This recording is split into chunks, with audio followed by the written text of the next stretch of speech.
Station గన్పూర్లో రాజకీయ వేడి heat ఎక్కింది. ఒక పక్క సాగునీటి కోసం పాదయాత్ర చేస్తున్నటువంటి తాటికొండ రాజయ్యను హౌస్ అరెస్ట్ చేసిన పరిస్థితి కనిపిస్తుంది. గత 2 రోజులుగా కడియం శ్రీహరి పైన ఘాటు వ్యాఖ్యలు అయితే చేయడం జరుగుతుంది. ప్రస్తుతం ఏం జరుగుతుందో తెలుస్తుంది. అసలు మీ డిమాండ్ ఏంటి? ఏం ప్రధాన డిమాండ్ రైతులకు సాగునీరు అందించాలి, రైతులకు యూరియా అందించాలి. కడియం శ్రీహరి ఎమ్మెల్యేగా ఉండే నైతిక హక్కు లేదు. వెంటనే బీఆర్ఎస్ పార్టీకి రాజీనామా చేయాలి. బీఆర్ఎస్ పార్టీ వల్ల సంక్రమించిన ఎమ్మెల్యే పదవికి రాజీనామా చేయాలి. ఆయన ప్రజాస్వామ్యబద్ధంగా ఏ పార్టీకి పోయినా మాకు సంబంధం లేదు. ఆయన ఎమ్మెల్యే పదవికి రాజీనామా చేసే వరకు నా వైఖరిలో మార్పు ఉండదు. ఎందుకంటే నా నోటికాడి బుక్క ఆయన లేకపోతే నేను ఎమ్మెల్యే అయి ఉండి వాళ్ళ బీఆర్ఎస్ పార్టీని ప్రతిపక్షంగా గొప్పగా ముందుకు తీసుకుపోయే పరిస్థితి ఉండే. హామీలు ఇచ్చి నెరవేర్చకున్న కాంగ్రెస్ పార్టీని ఎక్కడికక్కడ నిలదీసే పరిస్థితి ఉండే. ఈయన కూడా అన్నాడు 6 నెలల కాంగ్రెస్ పార్టీ కూలిపోతుంది, మేము 39 మంది ఉన్నాం, బీజేపీ ఎంఐఎం కలిసితే ఇంకొక 5 కావాలి, ఎట్లా చేయాలో మాకు తెలుసు అని మాట్లాడిండు. కాంగ్రెస్ వాళ్ళతో బేరమాడి ఆయనే అటు మొక్కన పోయే పరిస్థితి మనం చూసినాం.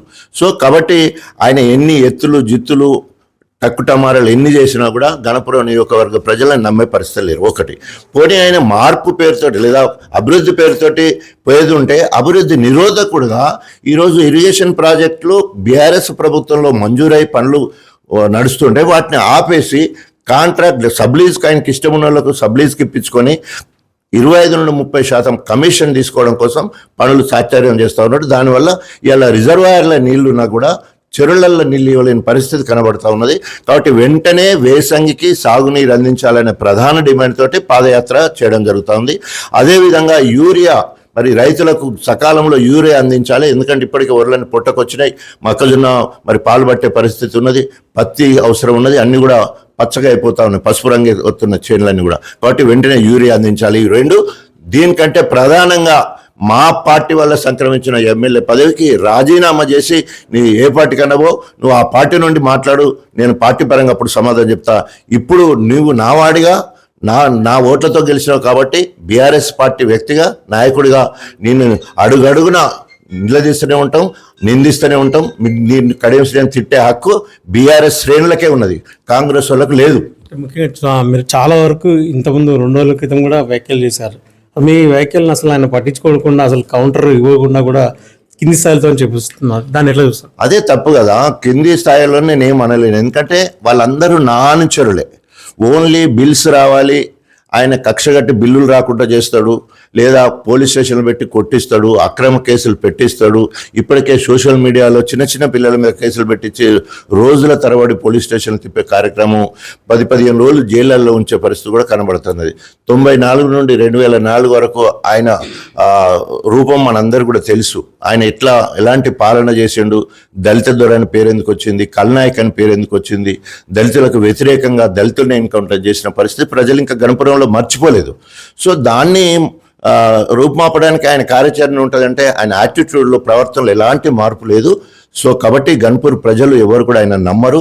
ఎందుకంటే ఇప్పుడు ఎవరు మళ్ళీ చెప్తున్నా, కాంగ్రెస్ వాళ్ళు ఆయన ఎంబడి లేరు. ఎందుకున్నారు?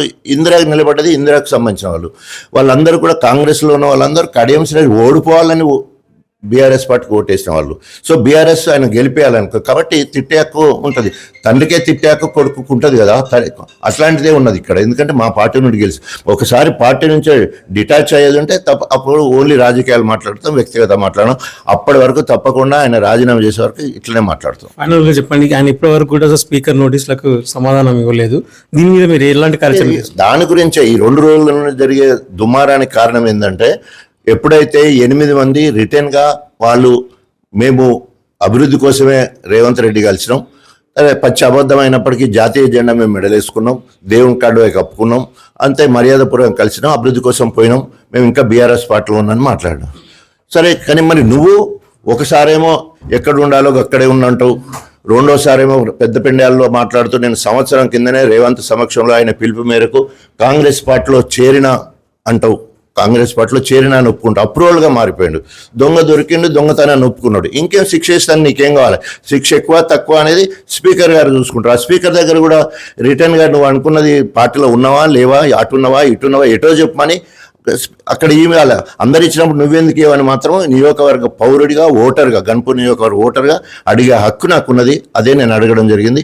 ఇప్పటికైనా మళ్ళీ చెప్తున్నా, ఇప్పటికైనా ఏమాత్రం రోషమున్నా పౌరుషమున్నా ఆయన ఇజ్జత్ మానం ఏమైనా ఉండేదంటే వెంటనే ఎమ్మెల్యే పదవికి రాజీనామా చేయాలని డిమాండ్ చేస్తా ఉన్నాం. ఇది స్టేషన్ కనుక్కున్న తాజా పరిస్థితి. వెంటనే బేషరతుగా రాజీనామా చేయాలని చెప్పి రాజయ్య అయితే డిమాండ్ చేయడం జరుగుతుంది. వీటి న్యూస్ వరంగల్.